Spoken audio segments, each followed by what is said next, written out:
Hi, everyone. This is Betsy Wurzel, your host of Chatting with Betsy on Passionate World Talk Radio, where our mantra is to educate, enlighten, and entertain. Folks, I always have exceptional guests with me today on my shows, and today is no exception. That's why you need to subscribe to Chatting with Betsy, which is free on iHeart, Spotify, Spreaker, and YouTube, because you do not want to miss an episode of missing out on one of my phenomenal guests. And today, I have a phenomenal guest on. My guest today is Meryl Frank.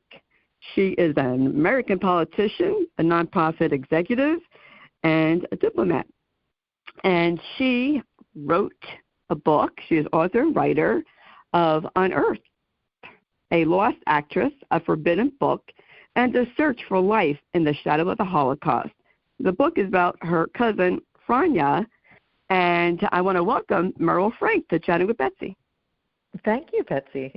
I'm very happy to be speaking with you today. And the pleasure is mine. When I saw your book, I have to tell the folks, I kind of met Meryl on a Facebook group. I think it's one of the Jewish genealogy Facebook groups. And I saw your book, and I said, I have to interview you. And it's so important to me, Meryl, for people never to forget the Holocaust. And with anti-Semitism rising now, again, which is kind of scary, we need to hear the stories because not many Holocaust survivors are left to tell the tale. And I have to thank you for writing your book, because it's people like you who write the story that keeps the memory alive, that keeps the Holocaust present. And I want to thank you for writing your book. So I have to ask you, when I ask all the authors that come on, is what motivated you and inspired you to write your book? Well, this is something that I have dealt for a very long time, not necessarily writing a book, but that I understood very early on that the family history was important.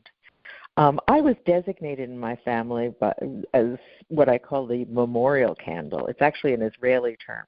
And it is the idea that someone in the family is designated as the one to remember the stories. And whether I chose to or I was chosen, I'm not quite sure, but from a young age, I told the stories about my family. But those stories stopped before, and say is they didn't make it, or the generalizations happened, but nothing specific. I didn't know if or not, but they didn't tell me anything. And I did my history, genealogy, anyone else does online, that started becoming popular. But it wasn't until 8 years ago that they used an Memorial de la Shoah.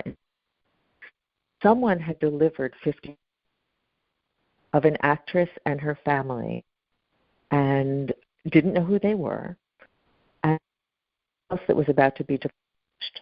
And the artist fell in love with this actress, as did the man who found them, and spent 5 months for the family and found me. I knew the actress. She was my her because as a child, as I said, I would look at family photographs and memorized who they were, and I felt like I knew them. But there was one in that and that was my cousin actress, because she was in costumes and she was dressed as a gypsy and as a princess and as a little girl, and she looked alive. The photos were in black and white, but they were in color, and I felt that I knew. So when I received this from I realized see what they had and saw the photographs and thought, I need to write this story. I think that I was meant to write this. I love the cover of your book. I like the pictures, the scenery. of the book. And what is your book about? I know your book is about your cousin, Franya, but what would you like people to know about your cousin? Well, about my cousin, I know a lot, as I said. When I grew up, Aunt gave 21 sisters who died in the Vilna ghetto. And in Yiddish, handed it to me, and she said, I want you to keep it and give it to your children. Don't ever read it. And I didn't read it. And I decided to do research on my cousin without having detail, but having this book on my shelf. And so I started doing my own research. And what I was able to do, because she was a known actress, was information about her. It's on the cover photograph is from her actor's card, which I found so in the Jewish Research in New York. They have a collection of information that was buried beneath the ghetto. Brigade, they were called book smugglers, were people who took important documents and buried them so that the Nazis wouldn't have them. And after the war, dug up, I found her Actors Union card, I found programs in for plays, and then doing research in archives all over the world, I was able to find articles that were written about her. And what I learned was fascinating. I learned first that my aunt was not exaggerating about her presence in the theater. I thought, when they were telling the famous actress, that she was probably, but not that famous. What I learned was, indeed, she was, when that word was a positive word. And that word was a word. In the theater, it meant that she was a star. The articles I found in a Russian book that she was beloved above all, which I just loved. She was of a Hasidic family, religious, but her father was, and she helped to support the family, started singing in cabarets. And from there, she was obviously very talented and went into the Yiddish Theater, which I know was a very important institution. And the things I learned about her, I also learned that she was very professional as an actress. She would go early theater, and she was also very kind. I was by my family that she had, sort of where actors and would come host her house, and she would host them. I actually found evidence of that where somebody's writing about Franya's home for a banquet. So it was fascinating. What I wanted to know, though, was her. Because I said my family said, and they didn't make it. Well, what happened? And not having promised to read that book, very hard to doubt. Finally, I did find testimony of someone who her fought the Nazis and helped her. So I was able to find the answer even when I read the book. With your cousin coming from such a religious background, Hasidic background, were they upset that she went into doing theater and being an actress? No, she supported the family the whole time, and the relationships remained strong. Oh, you would that's think, great. It's such a different lifestyle, right. But I think at that point in history there were many opportunities that were opening up, and so it was unusual to leave the country, but she was supporting her family, and I think it must have been a real shock to go from a religious into singing in cabaret. But this is the jump that she made, and then to the height of theater. That's incredible. Go ahead. In the book, I discuss how I find all information, so it reads history. It's really important, as you know, Meryl, to tell these stories. When I think of Yiddish theater, I think of my grandparents, my mom's parents, and my mom telling me that she used to go to the Yiddish Theater in New York. My mother grew up in the Bronx. And I found it really strange that my mom could understand her parents when they talked Yiddish, but my mother never talked back in Yiddish. She just did not speak, except, certain words or phrases that she would say. So I thought that was interesting. But Yiddish theater is very, I kind of related to it. It's very emotional from what little bit that I have seen. Would you agree with that? Well, it was, this was a different time. Actually, there was emotional, there was comedy, and they would take from classical theater so that they Hamlet, and King Lear in Yiddish, but it was avant-garde. They dealt with issues of sexuality. They dealt with all sorts of issues that we now think are modern, but they were dealing with them then. And she could go from to musical to drama. And what happened when the Nazis would shut these places down? What would your cousin do then? Did she just keep moving to different areas? What happened was she was in the city, Vilna, and the night of a great opening, Shalom Aleichem play that she was in, and all of the poets were there, and the theater people and the writers. It was a big opening. And that night they had a fantastic show, and the next day the bomb started. She was in the last play that was in Vilna, free play. What I learned was,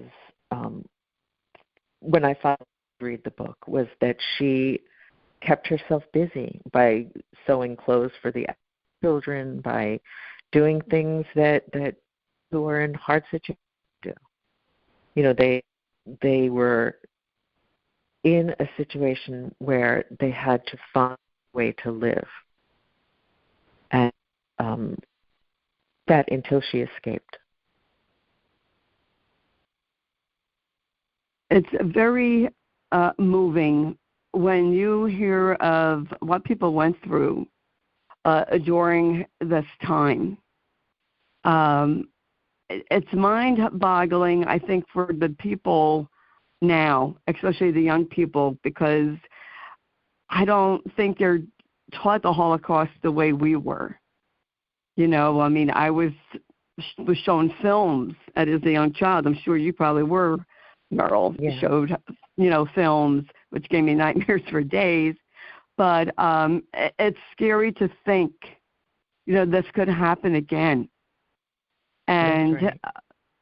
And as anti-Semitism is rising, it is frightening. I'm curious, did you yourself encounter anti-Semitism living in New Jersey? Well, I write about that. I was brought up knowing, about the Holocaust specific of my family, and I write about this.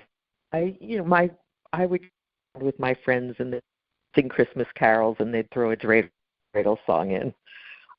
I didn't feel it directly, except one time someone wrote in chalk in front of our house.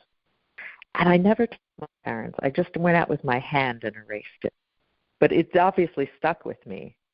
And it wasn't until later in life that I had direct conversations. But what? I think it's important to tell our children that the world is always a beautiful place. Right. That, we may be in now, but in fact, as adults, we can see the anti-Semitism, directly in things like Charlottesville or the Tree of Life, and all of the other incidents that are happening that the FBI is reporting, this tremendous increase in anti-Semitism. But I think it's important to tell kids about it. And so I always told my children heard about the Holocaust all the time. And they would with me, they'd say, no Holocaust books, Mom. But what I learned when writing this book, and I interviewed 4 children, adults, was that they would play the Holocaust game when they were little. They would take their stuffed animals and hide in their beds and say, they're coming, and I was horrified. I thought, what did I do to my children? Now they're going paranoid, they'll worry about their neighbors, and my children said, no, you made us aware, yes, paranoid. And you made us aware that this has happened in the past, could happen again, and is happening now around the world. That there's tragic lives, that there are horrific things happening all around the world. And what they said, I taught to be aware and to be vigilant. And I think that is very important, because if we just teach our children about ours and that they could come back, we'd end up with people who are paralyzed by it, who are paranoid of around them, when in fact that's not what we want. What we want to do is we want to give them a sense of agency and say, yes, this is happening, this has happened in the past and it can happen again. And so when you see injustice, you have to speak out. You have to act. And I think that sense of agency, that fear into things that they can control and somewhere where they can take some sort of act so that there is movement. They're not horrified. Right. I agree. I grew up in Carteret, and I was my neighbors were anti-Semitic, and children in the block were anti-Semitic. My dad grew up in Newark, and he faced anti-Semitism. However, my mother, who grew up in the Bronx, didn't have anti-Semitism, never heard of it until she moved to New Jersey. And then she saw. So it depends on, where you are. But my dad, the tough guy that he was, my dad always told us, be proud of being Jewish, and if someone calls you a name, you need to do something about it. So I don't necessarily agree with his methods, but, he got the message across that you be proud of who you are. And I think that's important. But when he was saying do something about it, it's sort of like what I'm saying. Take some action. Right. Yes. Even if you stand up for yourself and say, I don't appreciate that, or do you realize that's anti-Semitic, or take some action, do something so you're not a victim. Yes, absolutely. I'd like to ask you, Meryl, what would you like the reader to take away from your book? Well, there are a few messages here. The first, of course, is that this happened to real people. That this isn't a fantasy. This isn't a made-up story. These are real people who had real lives and were meant to be erased. And so one of the things that I'm trying to do with this book is to, in some ways, give them their humanity back, give them their dignity back. The other thing that I'm trying to do, the message here that's very important to me, is that this sort of work on family history can be very healing. When we find out the context that we come from, I think that people understand their lives a little bit differently. This is why, we all watch Henry Louis Gates' Finding Your Roots, and every single episode the people start crying. And I think the reason they cry is they understand something about themselves because of learning about their history. And so I think that that's an important message. And what I'm hearing from people when they read it is saying, oh, I want to do this, that you can really trace this. I want to do that. And I think that's if that's an outcome to it, that's important. And finally, the final one is the one that I spoke about before, and that is, what do we tell our kids? And I think it's very important that we talk to them about the reality of the world, and whether that is anti-Semitism, racism, or even climate change, that there's dangers in the world, and we have to face them and we have to act. That is great. I agree with you 100%, Meryl. I do. My son, he knows that he's Jewish. My husband wasn't Jewish, but my son knows that he's Jewish. And, we honored both faiths. And he'll tell me if he sees something or hears something on the news. And I'm proud of him for that. I told him about his family history, his great-grandparents. And I just think it's important to teach our family history, to learn about our family history. Sometimes, as you will know, it's hidden. It's secret. That's right. And then you find out. It was really with one of the Jewish genealogy Facebook groups, I was told that my father's parents were born here. They came from Poland when they were children. I don't know why they said they were born here when they weren't. I don't know if they were shamed, if it was supposed to be a secret. I have no idea. I found that out. My mom's parents, I thought they escaped before World War I, and my cousin said no. They ran during World War I, during the Bolshevik. They were thrown off their property. The pogroms were going on. And I didn't know that. So sometimes family members tell different stories to different people. That's right. When I started this book, I said to my three sisters, I asked them, how often would our aunt come and visit us? And I'm the youngest, and one said every week, one said every other week, and one said once a month. And I said, do you see how we remember history differently? Yes. What I'm writing is going to be my view, my remembrance. And so, please understand that it may not be the same as yours. Exactly. Yes, because I was interviewed. I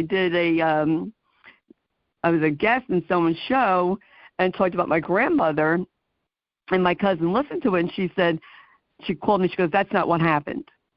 And I said, well, that's what I was told. What's your story? Right. And then when we came to the conclusion that it was so horrible for our grandparents, they don't want to tell us all the stories. They wanted to forget about it. So I tried to document things. Mm-hmm. And that's that a good was idea. the way that I was finding that, I did find that some of the things that I was told were not true. But I was shocked at how many of the things were true.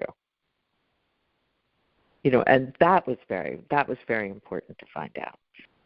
I was taught so much about the family history that I knew the address that my grandparents lived at in Vilna. And in fact, when I went there, it was on Airbnb, and I stayed in my grandparents' house. Wow. But so much of it were tales that were told, and I was shocked to find out how many were true.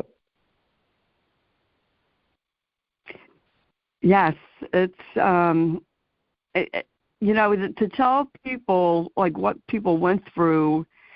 One story, and my grandmother didn't even tell me. My mother told me that they were hiding. My grandparents were hiding, and a mother, suffocated her baby by accident so that they wouldn't be found. Right. I mean, it's like I can't even fathom going through that and what they went through in the Holocaust, and this is why we should not forget. And I have a similar story in my book. It's a very similar story about a cousin who escaped, and that ended up happening with them too. Yeah, it's awful.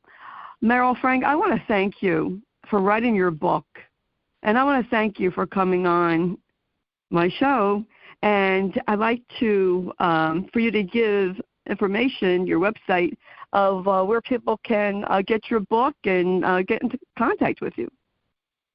Well, my book is available at all booksellers. In fact, I heard it's on at Barnes & Noble right now, and actually the release date is the 11th, so it's out a few days early. But my website is www.merylfrank, MERYLFRANK.com. And I am happy to speak with people about it. I'm speaking with book groups, and people are having salons in their home, their living room with friends. And if anyone wants to reach out to me, they can reach out to me through the website. Awesome. And folks, I would highly recommend buying this book, reading this book, and sharing it with your children. You know, you don't have to be Jewish to appreciate a book about Jewish people and what they went through. Anyone can be a victim of hatred. And we really need to understand that we are more alike than we are not alike. And I want to, thank you for that. And we need to stand up to injustice, because if we don't speak out and speak up, things will not change. And my dad always told me to stand my ground. So I have done that.